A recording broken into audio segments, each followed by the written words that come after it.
কয়লা পাচার মামলায় গ্রেফতার দুই, ইডির হাতে গ্রেফতার চিন্ময় মণ্ডল ও কিরণ খাঁ। ধৃত দুজনই কয়লা পাচার সিন্ডিকেটের সদস্য, এমনটাই ইডি সূত্রে জানা গিয়েছে। গত বছরের 21শে নভেম্বর ইডির তল্লাশি অভিযানে বিপুল পরিমাণ টাকা উদ্ধার হয়, প্রচুর গয়না বাজেয়াপ্ত করা হয়। কয়লা মাফিয়ার খোঁজে সেই তল্লাশি অভিযান চলেছিল এবং কয়লা পাচার মামলায় এবার গ্রেফতার দুজন। ইডির হাতে গ্রেফতার চিন্ময় মণ্ডল ও কিরণ খাঁ। কি এদের পরিচয় এবং কিভাবে এরা কয়লা পাচারের সঙ্গে যুক্ত জানতে সরাসরি চলে যাব আমাদের প্রতিনিধি প্রকাশ সিনহার কাছে। প্রকাশ, কি জানতে পারছো?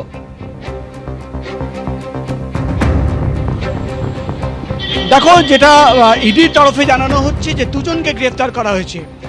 তোমাকে বলে দিই, আইপ্যাকের দপ্তরে বা প্রতীক জানের বাড়িতে যে তল্লাশি অভিযান চলেছিল কয়লা পাচারের, সেটা ছিল কিন্তু দিল্লির কয়লা পাচারের পুরনো মামলা। এবং আজকে যে দুজনকে গ্রেফতার করা হয়েছে সেই মামলা হচ্ছে কলকাতার কয়লা পাচারের নতুন মামলা, যেটা 6 মাস আগে রেজিস্টার করা হয়েছে। এবং যেটা ইডির দাবি যে এই কয়লা পাচারের কলকাতার নতুন মামলায় প্রথম দুজনকে গ্রেফতার করা হলো আজকে। চিন্ময় মণ্ডল, কিরণ খাঁ। দুজন কারা? দুজনের বাড়ি হচ্ছে দুর্গাপুর, আসানসোল, এবং দুজনেই কিন্তু কয়লা পাচারের সঙ্গে যুক্ত রয়েছে। ইডির তরফে দাবি করা হচ্ছে দুজনের বাড়িতে তল্লাশি অভিযান চালিয়ে একাধিক তথ্য পাওয়া গেছিল, তো তাদের মোবাইল ফোন, তাদের ডিজিটাল এভিডেন্স, এবং সেই মোবাইল ফোনে যাদের নাম সামনে আসে, অর্থাৎ যারা টাকা নিয়েছিল, যারা সিন্ডিকেটের সদস্য ছিল, যারা টাকা নিয়ে কয়লা পাচার করতে মদত দিয়েছে, প্রোটেকশন মানি নিয়েছে, তাদের মধ্যে কিন্তু এই দুজনের নাম। এবং দুজনকেই গতকাল তলব করা হয়। ইডি সূত্রের খবর, দুজনকে দফায় দফায় জিজ্ঞাসাবাদ করা হয়। গভীর রাত পর্যন্ত জিজ্ঞাসাবাদ করার পর ইডির তরফে দাবি করা হচ্ছে কিরণ খাঁ এবং চিন্ময় মণ্ডল দুজনেই কিন্তু ডিনায়াল মোডে ছিল, অর্থাৎ বেশিরভাগ প্রশ্নের উত্তর এড়িয়ে যাচ্ছিল। এমনকি ইডির তরফে দাবি করা হচ্ছে তাদের যখন এভিডেন্স দেখানো হয় যে মোবাইল ফোনের যে চ্যাট হিস্ট্রি, সেখানে কাদের কত টাকা কোন দিন কারা নিয়ে গিয়ে দেবে, কয়লা পাচারের মদত দেওয়ার জন্য কারা প্রোটেকশন মানি নিচ্ছে, সেই নামগুলো যখন দেখানো হয়, চ্যাট হিস্ট্রি দেখানো হয়, সেখানেও কিন্তু তারা অস্বীকার করছিল, এমনই দাবি কিন্তু ইডির তরফে।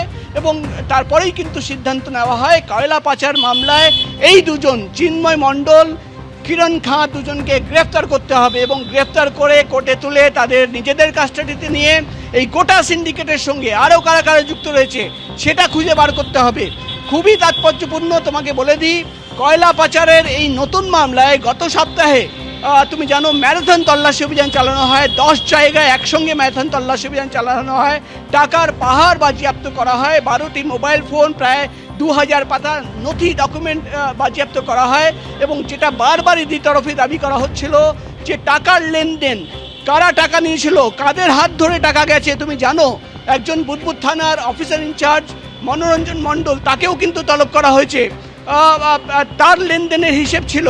অর্থাৎ ইডির তরফে দাবি করা হচ্ছে যে কয়লা পাচারের সিন্ডিকেটে যারা যারা ছিল, যাদের কাছে টাকা পৌঁছেছে, যারা বেনিফিশিয়ারি এবং যাদের হাত ধরে টাকা পৌঁছেছে, প্রভাবশালীদের কাছে টাকা পৌঁছেছিল কিনা, তাদের হাত ধরে কাদের কাছে টাকা পৌঁছেছে, একাধিক প্রশ্ন রয়েছে, যার উত্তর জানার জন্য দফায় দফায় দুজনকে কিন্তু জিজ্ঞাসাবাদ করতে চায় ইডি আধিকারিকরা। এবং যেহেতু দুজন কোঅপারেট করছিল না, তাই তাদের গ্রেপ্তার করা হয়েছে। আর কিছুক্ষণের মধ্যেই তাদের ইডির যে স্পেশাল কোর্ট, সেই স্পেশাল কোর্টে তোলা হবে।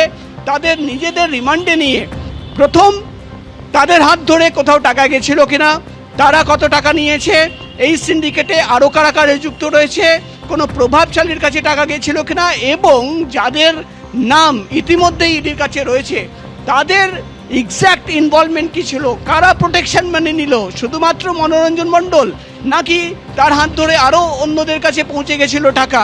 এবং যেটা ইডির তরফে দাবি করা হচ্ছে, এই যে গোটা কয়লার যে সিন্ডিকেট দুভাবে কাজ করে। প্রথম হচ্ছে অবৈধভাবে মাইনিং করা, খনন করা, এবং সেই অবৈধ কয়লা অর্থাৎ ইল্লিগাল মাইনিং করার পর যে কয়লা বেরোতো সেটা কিন্তু ইল্লিগালি পাচার করা হতো, ট্রান্সপোর্টেশন। এবং যেটা ইডির তরফে দাবি করা হচ্ছে, এই দুজন চিন্ময় মণ্ডল এবং কিরণ খাঁ এই দুটোতেই কিন্তু অ্যাক্টিভলি পার্টিসিপেট করেছিল এবং তারা কিন্তু মদত দিয়েছে, প্রোটেকশন মানি নিয়েছে, সিন্ডিকেটের সদস্য ছিল। এবং তাই জন্য দুজনকে গ্রেফতার করা এবং তাদের আজকে রিমান্ডে নিয়ে আগামী দিনে এই গোটা সিন্ডিকেটের সঙ্গে কারা কারা যুক্ত রয়েছে, কোন প্রভাবশালীর কাছে টাকা পৌঁছে গেছে, কাদের কাছে টাকা পৌঁছতো, একাধিক প্রশ্ন রয়েছে, যার উত্তর খোঁজার চেষ্টা চালাবেন ইডির গোয়েন্দারা। ধন্যবাদ প্রকাশ। এবিপি আনন্দ, এগিয়ে থাকে, এগিয়ে রাখে।